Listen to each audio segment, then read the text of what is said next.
ఇక్కడ పేపర్ మీద చదవాలనా? నమస్తే తెలంగాణలో అంటే ఒక మహిళ ఒక ఈ మిస్ వరల్డ్లో పాల్గొన్నటువంటి ఒక మహిళకు చెంపుతో కాళ్ళు కడుతున్నట్టు కనపడతా ఉంది. ఏదైనా దాచిపెడతలేరు. మొత్తంగా అక్కడికి 33 మంది వెళ్తే 32 మంది వాళ్ళ కాళ్ళు వాళ్ళే గడుక్కున్నారు. ఎవరు గడగలే. ఒక ఆమెకు చెంపిచ్చింది. ఆ మహిళా సంఘంలో ఉంటే చిన్న ఎవరో మహిళ చెంపిస్తే ఆమెకేం అర్థం కాక చూస్తూ ఉన్న సందర్భంలో, అంటే కొందరు తెలియదు కూడా, అంటే మన సంప్రదాయ సంస్థ తెలియదు. అప్పుడు ఆ టైంలో అక్కడ ఉన్న మహిళ చెంబుతో కాళ్ళు కడిగింది. అంటే ఇది ఒక సంఘటన. ఇదేదో మొత్తం టోటల్గా తెలంగాణ సంస్కృతిని మొత్తం తాకట్టు పెట్టిండ్రు, కాళ్ళు కడిగిండ్రు అనేటువంటి మాట మాట్లాడితే ఈ అంశాలు చూపించి మరి గొప్పగా చదువుతున్నటువంటి ఐఏఎస్ అధికారి కేసీఆర్ కాళ్ళు కడిగినప్పుడు కాళ్ళు కడగమని చెప్పిండు ఆ కేసీఆర్ వెంకటరామరెడ్డికి? ఒక ఐఏఎస్ ఆఫీసరు, రాష్ట్ర ప్రభుత్వ ఉన్నతాధికారి కేసీఆర్ కాళ్ళు కడిగినప్పుడు చెప్పిండా కేసీఆర్ కాళ్ళు కడగమని? రాష్ట్ర ప్రభుత్వం చెప్పిందా? ఆమెకేమో తెలియక, ఈమెనేమో ఓ మహిళ అమాయకత్వం. గ్రామాలకు వెళ్ళినప్పుడు మేము అసలు చూసాం. మేము వాళ్ళని ఓదారుస్తూ ఉంటే చాలా సందర్భాల్లో కొందరు వచ్చి బలవంతంగా కాలు మొక్కే కార్యం చేస్తారు. అంటే అది అమాయకత్వం కావచ్చు, తెలియంతనమో, పేదరికమో, వ్యవహారం కింద తెలియకం. దీన్ని పట్టుకొని ఇది ఇంత గొప్పగా ఘనంగా నిర్వహించినటువంటి యొక్క కార్యక్రమాన్ని ఏ విధంగా ప్రజలలో పలుచన చేయాలనే ప్రయత్నంలో బాగా చేసేది కాకుంటే ఇంత దుర్మార్గంగా మాట్లాడతారా? అసలు మీరు మనుషులేనా? ఇదే తమిళనాడులో చాలా సందర్భాల్లో రాష్ట్ర ప్రగతి కోసం అన్ని పార్టీలు ఒకటే చేసే కార్యక్రమం చేస్తారు, సహకరిస్తారు. ఇంత గొప్పగా ఎన్నో రాష్ట్రాలు పోటీ పడ్డాయి ఈ యొక్క ఈవెంట్ను నిర్వహించడం కోసం. ఎన్నో దేశాలు పోటీ పడ్డాయి. అటువంటిది మన రాష్ట్రానికి వచ్చినప్పుడు ఎందుకోసం? ఇది తెలంగాణ టూరిజం ప్రమోషన్ కోసం, తెలంగాణ టూరిజం ప్రమోషన్ కోసం చేసే కార్యక్రమం. ఇలా ప్రపంచాన్ని ఇక్కడ రప్పించి అతి తక్కువ అసలు ఖర్చు లేకుండా చేసినప్పుడు మరి వీళ్ళు ఏ విధంగా విమర్శిస్తూ ఉన్నారు? నేను వీళ్ళని ప్రశ్నిస్తూ ఉన్నా, బీఆర్ఎస్ నాయకుల్ని, మాట్లాడిన వాళ్ళను. 2016-17 సంవత్సరంలో ఈ టూరిజం ప్రమోషన్ కోసం 27,84,00,000 ఖర్చు పెట్టింది. ఒక సంవత్సరము టూరిజం ప్రమోషన్ కోసం బీఆర్ఎస్ ప్రభుత్వంలో 27,84,00,000 టూరిజం ప్రమోషన్ కోసం ఇతర దేశాలకు పోయి కావచ్చు, టూరిజం దానికి సంబంధించి 2017-18లో 19 కోట్లు ఖర్చు పెట్టింది. 2018-19లో 15,53,00,000, 2019-20లో 11,09,00,000 ఖర్చు పెట్టింది.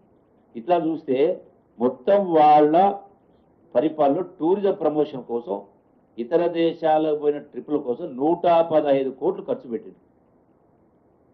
మరి ఇక్కడ మీరు 115 కోట్లు ఖర్చు పెట్టి ఇప్పుడు అడుగుతా ఉన్నారు కదా, ఎన్ని ఉద్యోగాలు వస్తాయి మీరు అడుగుతా ఉన్నారు కదా. ఇప్పుడు ఈ కార్యక్రమం చేసి ఎన్ని ఉద్యోగాలు వస్తాయి, ఎంత ఆదాయం వస్తాయని మాట్లాడింది కదా.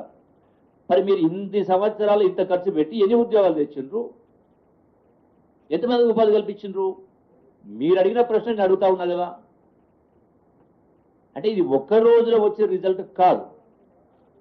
అంటే టోటల్గా ఇంత గొప్ప మనకున్నటువంటి వనరులు కావచ్చు, మనకున్నటువంటి దేవాలయాలు కావచ్చు, కట్టడాలు కావచ్చు, ప్రాచీన శిల్ప సంపద కావచ్చు, హెరిటేజ్ బిల్డింగ్స్ కావచ్చు, వీటన్నిటి కూడా ప్రపంచ దృష్టిని ఆకర్షించే కార్యం చేస్తాం. నిన్న గవర్నర్ గారి దగ్గర వారు హై టీ అరేంజ్ చేసింది. అక్కడ ఏదైతే 7 ఖండాల వాళ్ళు, కాంటినెంట్స్ వాళ్ళు అందులో పాల్గొన్నారు. వాళ్ళు చెప్పేది అక్కడ వాళ్ళకేమైతే ఆ సోషల్ మీడియా ఏంటది, ఇన్స్టాగ్రామ్లో పోస్ట్ చేస్తే వాళ్ళ దేశాల నుంచి వందల రెస్పాన్స్ వస్తూ, అరే ఇంత బాగున్నాయా, మేము కూడా వస్తాం, మేము కూడా చూస్తాం అని కింద వాళ్ళకు వస్తున్నట్టు రెస్పాన్స్. ప్రపంచ మీడియా మొత్తం ఇక్కడికి వచ్చింది కదా. ఇక్కడ మనం ఒకటి కాదు. రెండవది మన కల్చర్తో పాటుగా ఈ యొక్క ఏర్పాటు చేయడం వల్ల వాళ్ళకి ఏమేమి చూపించినాం అంటే, ఎవరైతే పేదవాళ్ళు చిన్న చిన్న పనులు చేసుకుంటారు, సపోజ్ హ్యాండిక్రాఫ్ట్స్, చిన్నవాళ్ళే కదా వాళ్ళు, రోజు వాళ్ళ యొక్క జీవన భృతి కోసం 100 రూపాయలు 500 సంపాదించుకునేవాళ్ళు, వాళ్ళు తయారు చేసినటువంటి ఈ బిద్రీ వర్క్స్ కావచ్చు, సిల్వర్ ఫిలిగ్రీ కావచ్చు, పోచంపల్లి హ్యాండ్లూమ్స్ కావచ్చు, గద్వాల్ శారీస్ కావచ్చు, నారాయణపేట శారీస్ కావచ్చు, గొల్లవాళ్ళ శారీస్ కావచ్చు, అగ్గిపెట్టెలు పట్టేటువంటి శారీస్, దానిలో అంటే ఇవన్నిటిని కూడా, అట్లాగే చేరియాల్ పెయింట్స్ కావచ్చు, పాటరీ కావచ్చు, వీటన్నిటిని తీసుకుపోవడం వలన వాటిని పబ్లిసిటీ అయ్యి వాళ్ళ వస్తువులకు గిరాకీ డిమాండ్ క్రియేట్ కావడం జరిగింది. ఆ వచ్చిన వాళ్ళు కొందరు వాళ్ళు కొనడమే కాకుండా ₹1 వాళ్ళ ఖర్చు కాకుండా వాళ్ళ వస్తువుల్ని, వాళ్ళ ఉత్పత్తుల్ని మార్కెటింగ్ రాష్ట్ర ప్రభుత్వం ఈ ఈవెంట్ ద్వారా మార్కెటింగ్ చేసే ప్రయత్నం చేసింది. అంటే అట్లనే ఈ రోజున మనకు సంబంధించినటువంటి ఆహారానికి సంబంధించి అంటే hotel industry promotion, Hyderabad biryani కావచ్చు, రకరకాల క్యూజిన్, అంటే వాటన్నిటి కూడా రుసులు చూసి ఒక వాళ్ళ సంతోషాన్ని వ్యక్తం చేయడం జరిగింది.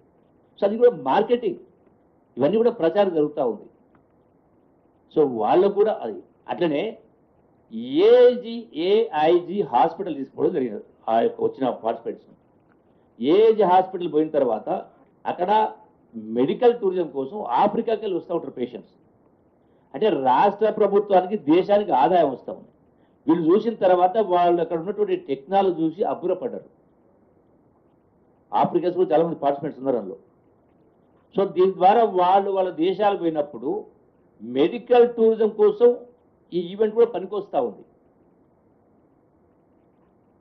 అంటే మరి ఇంత గొప్ప ఇన్ని రకాల కార్యక్రమం చేస్తూ ఉన్నప్పుడు ఇలా దీన్ని విమర్శించేటువంటి కార్యక్రమం చేస్తూ ఉంటే మరి ఏ విధంగా వీళ్ళకి సమాధానం చెప్పే కార్యక్రమం చేయాలి? ఒకటంటే ఒకటి కాదు, టోటల్గా. రెండవది వీళ్ళు మాట్లాడుతూ గుల్జార్ హౌస్లో సంఘటన జరిగింది.